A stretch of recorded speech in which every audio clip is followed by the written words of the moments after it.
Movie की शुरुआत में हम एलिसिया नाम की एक लड़की को देखते हैं। उसकी माँ उसे सारा दिन पढ़ने के लिए कहा करती थी, इसलिए उसने अपनी किताबें फाड़कर अपनी माँ को ही जला दिया। फिर कहानी 6 साल आगे चली जाती है। हम एक यूनिवर्सिटी में कुछ दोस्तों को देखते हैं। ये सभी स्टोरी राइटर बनना चाहते थे, इसलिए इनका मेन टॉपिक ही यही था। इन लोगों ने अपना एक अड्डा बनाया हुआ था जिसका नाम उन्होंने बुक क्लब रखा हुआ था।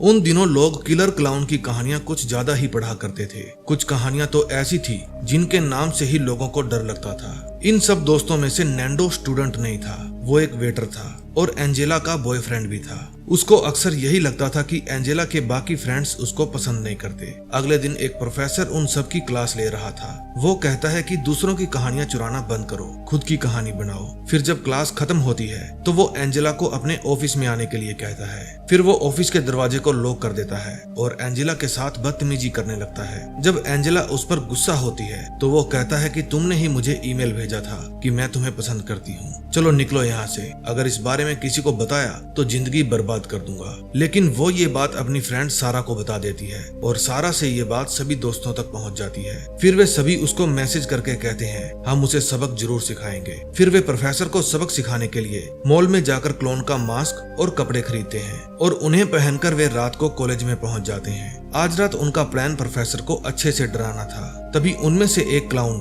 प्रोफेसर के रूम में जाकर उसे मारने की एक्टिंग करता है। प्रोफेसर उससे डरकर अपने रूम से बाहर आता है, लेकिन बाहर और भी क्लाउन उसको मारने के लिए उसके पीछे भागते हैं। प्रोफेसर उनसे बचने के लिए कॉलेज की छत पर भागने लगता है। वो भागता हुआ एंजेला की तरफ आ रहा था, लेकिन वो अपने काम के लिए पूरी तरह से तैयार नहीं थी। फिर जैसे ही प्रोफेसर उसके पास आता है वो डर जाता है और कॉलेज की छत से नीचे गिर जाता है। फिर उसकी मौत हो जाती है। प्रोफेसर के साथ ऐसा होगा ये किसी ने भी नहीं सोचा था। फिर सब लोग एंजेला को ब्लेम करते हैं, लेकिन वो कहती है मैंने कुछ भी नहीं किया। तभी राय कहता है कि इससे पहले कि ये बात सभी को पता चले हम सब अपने अपने रूम में चले जाते हैं ताकि सुबह सबको ये एक्सीडेंट लगे। फिर वे एक खंडर सी बिल्डिंग में जाकर क्लाउन का मास्क और उसके कपड़े वगैरह सब कुछ जला देते हैं और आज के बाद इस बारे में कोई भी बात नहीं करेगा। सब लोग ये वादा करते हैं। अगले दिन ये न्यूज आती है कि यूनिवर्सिटी के एक प्रोफेसर को दिमागी परेशानी थी, इसलिए उन्होंने सुसाइड कर लिया। इस घटना के बाद एंजेला परेशान रहने लगी थी। फिर जब वे सब अपनी क्लास में पढ़ने के लिए जाते हैं तब सेबास के फोन पर एक नोटिफिकेशन आता है। फिर वो उसको अपने सभी दोस्तों के पास फॉरवर्ड करता है। उसमें लिखा था chapter 1 the death of the professor. फिर वे सब अपने बुक क्लब पर जाते हैं और पढ़ते हैं उसमें क्या लिखा है। दरअसल किसी ने एक ऑस्ट्रेलियन वेबसाइट पर एक स्टोरी पोस्ट की थी जिसमें लिखा था कि 8 दोस्तों ने मिलकर एक यूनिवर्सिटी के प्रोफेसर को मार डाला। अब इन सबको भी मरना पड़ेगा। एक चैप्टर एक मौत। लेकिन मजे की बात ये थी कि उसने इन सभी के नाम नहीं लिखे थे। अब वे सब आपस में ही लड़ने लगते हैं क्योंकि उनको लगता है कि ये काम जिसने भी किया है वो हम में से ही एक है। फिर वे वर्जीनिया के ऊपर शक करते हैं और वो वहाँ से भाग जाती है। अगले दिन सेबास एंजेला के पास आता है और कहता है कि क्लाउन ने अपना दूसरा चैप्टर पोस्ट कर दिया है। उसमें लिखा था ग्रुप की सबसे छोटी लड़की डर बर्दाश्त नहीं कर पाई, इसलिए वो वहाँ से भागकर अपने घर जाना चाहती थी। लेकिन उसका मरना तो तय था क्योंकि वो भी अपने दोस्तों की तरह एक कातिल थी। वो बस स्टॉप पर बस का इंतजार कर रही थी। तभी वहाँ क्लाउन आ जाता है। वो उससे भागकर एक खंडर सी बिल्डिंग में चली जाती है। वो अपनी जान बचाने के लिए बहुत भागती है, लेकिन क्लाउन उसे मार ही देता है। क्लाउन सबकी मौत पर एक नोवेल लिखना चाहता था। ऐसा नोवेल आज तक किसी ने नहीं लिखा होगा। उसके दोस्तों को उसकी लाश भी नहीं मिलती। उन दोस्तों को अब भी विश्वास नहीं था कि वर्जीनिया मर चुकी है क्योंकि उन्हें उसकी लाश अब तक नहीं मिली थी। फिर ईवा उन स्टूडेंट्स की लिस्ट निकाल कर लाती है जिन्होंने लाइब्रेरी से इस तरह की किताबें निकाली जिसमें बेरहमी से कत्ल करने की स्टोरीज लिखी हुई थी और उस लिस्ट में इन सभी दोस्तों का ही नाम लिखा हुआ था, यानी कि ये सभी इस तरह की ही किताबें ज्यादा पढ़ते थे। तभी एंजेला के फोन पर नैंडो का वॉइस मैसेज आता है। फिर वो वहाँ से उठकर चली जाती है। जब वो वॉइस नोट सुनने के लिए जाती है तब उसे क्लाउन का मैसेज आता है कि वो उसे देख रहा है। फिर वहाँ क्लाउन भी आ जाता है। वो उसे मारने के लिए उसके पीछे पीछे भागता है। एंजेला अपनी जान बचाकर भागती है। तभी उसे उसका बॉयफ्रेंड नैंडो मिल जाता है। उसके पास क्लाउन का मास्क भी था।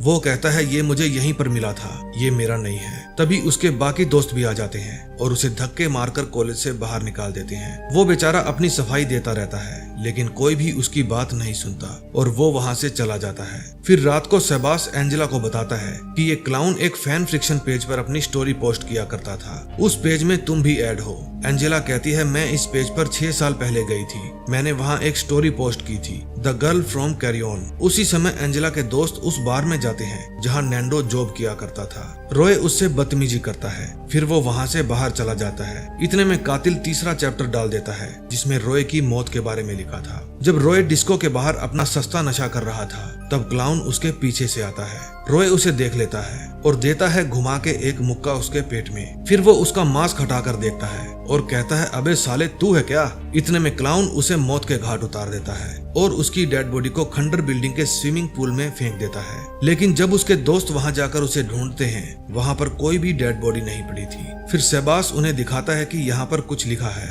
वहाँ लिखा था टू बी कंटिन्यू। अगले सीन में हम कोल्डो को देखते हैं। वो लाइव आकर लोगों को नई नई बुक्स के बारे में बताया करता था, लेकिन आज वो उन्हें एक ऐसी बुक के बारे में बताता है जो ऑनलाइन ही पढ़ने को मिलेगी। ये कहानी उसी की यूनिवर्सिटी में हुए हादसे के बारे में है जिसमें प्रोफेसर की मौत पर एक क्लाउन गुस्सा हो गया और अब वो कुछ दोस्तों को मारना चाहता है। अब उसकी स्टोरी यूनिवर्सिटी के हर स्टूडेंट के पास पहुंच गई थी। फिर अगले दिन नैंडो उसके पास आता है और वो कोल्डो को कहता है कि अपने यूट्यूब चैनल के प्रमोशन के चक्कर में तुम लोगों को क्या बताना चाहते हो। सारा उसे कहती है, तुम यहाँ से चले जाओ। फिर वो एंजेला के बारे में पूछता है। सारा कहती है वो छिपी हुई है क्योंकि अगला नंबर उसी का है और उसे तुम पर भरोसा नहीं है। फिर नैंडो वहाँ से चला जाता है। उस समय एंजेला सेबास के साथ थी। सेबास उसे कहता है कि मैंने क्लाउन के सारे सोशल मीडिया अकाउंट चेक किए हैं। एक एलिसिया नाम की लड़की ने उसके सभी अकाउंट्स को फॉलो किया हुआ है। एंजेला कहती है कि मेरी नोवेल की हीरोइन यही लड़की है। वो मुझे इसी पेज पर मिली थी। वो एक गांव में अपनी माँ के साथ रहा करती थी। उसकी माँ उसे जबरदस्ती पढ़ने को कहती थी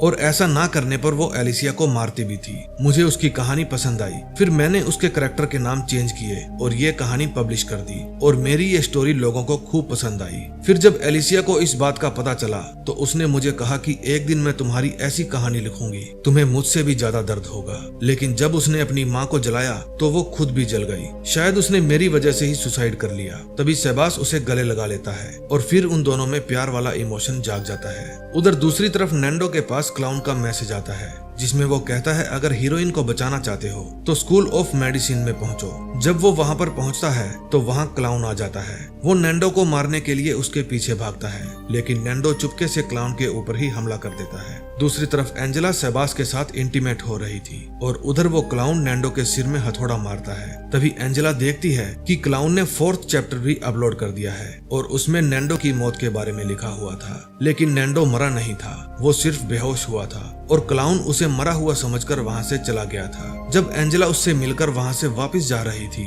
तो उसे कोल्डो द बुक लवर की तरफ से नोटिफिकेशन आता है। वो बताता है कि क्लाउन ने अपनी बुक पब्लिश की है जो कि वो हॉरर बुक फेयर में लॉन्च करने वाला है। क्लाउन चाहता है कि उस फेयर में जितने भी उसके फैंस आए सभी उसके ही जैसी ड्रेस पहनकर आए। एंजेला और उसके बचे हुए दोस्त उसी फेयर में आते हैं। तभी वहाँ जो बुक सेलर थी वो कहती है, यहाँ कोई लॉन्चिंग नहीं होने वाली, तुम सबको किसी ने गलत मैसेज दिया है। इतने में एंजेला के फोन पर क्लाउन की वीडियो कॉल आती है। वो इनके आसपास ही था और इन सभी दोस्तों की ही वीडियो बना रहा था। अब ये सभी जो उनकी तरफ फोन करके खड़े थे उनको चेक करने लगते हैं। सारा एक लड़की का फोन तोड़ देती है। इतने में वहाँ पुलिस वाले आ जाते हैं और सारा उनसे डरकर भाग जाती है। वहाँ से भागकर वो एक बिल्डिंग में घुस जाती है। वो क्लाउन वहाँ भी आ जाता है। उसकी वीडियो कॉल अब भी जारी थी जिसे सारा के फ्रेंड देख रहे थे। एंजेला उसे ढूंढने की कोशिश करती है। उधर सारा क्लाउन से अपनी जान बचाकर भागती है और क्लाउन उसका पीछा करता है। एंजेला उस बिल्डिंग के बाहर पहुंच जाती है जिसके अंदर सारा थी, लेकिन उनके बीच में जो दरवाजा था वो बंद था।